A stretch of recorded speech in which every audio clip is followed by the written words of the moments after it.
kati tukulaba ng'olina byovuddeyo n'opostinga ebyamagezi kati ate tukulaba okubye masuuti ova mu paalamenti ate tugenza okulaba nga tulaba sipiika apostinga ki ekigenda mu maaso ekituufu ekigenda mu maaso eri meeting eyasooka twali tumiitinga komiti ya foreign affairs abakwasaganya abaana abasomererwa ebweru kati ffe tuli ba Algeria ate ndi omu ku bakulembeze so meeting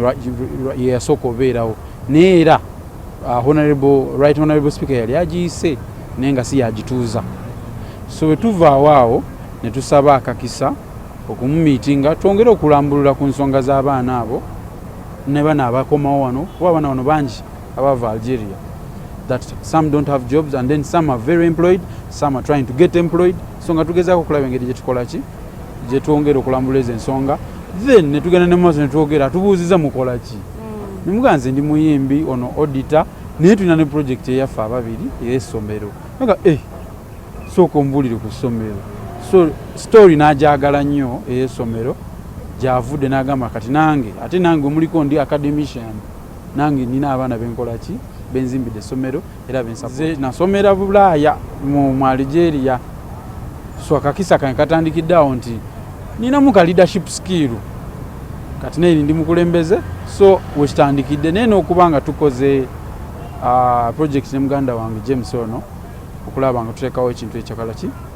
ekiyamba abavubuka kubayamba mu sports kubayamba mu talent building kubayamba mu science and technology simanyi nnyo ku nsonga y'abalwana naye kuva dda brandi yange ebadde eyimiridde mu taala tebaddeeko makoona ne wonna we gali gagenda obeerawo nagavamu abiraba ebyawuma so bwe ntyo mbadde nzimba kutuyanira kintu kyaffe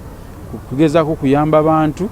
bw'osisinkanya sipiika omubuuliddekoko ku biruma abayimbi nga gwe n'omubuulirakoko ku sayidi y'ebiruma abayimbi kati no kankwewunyise yabimenye kuba abimanyi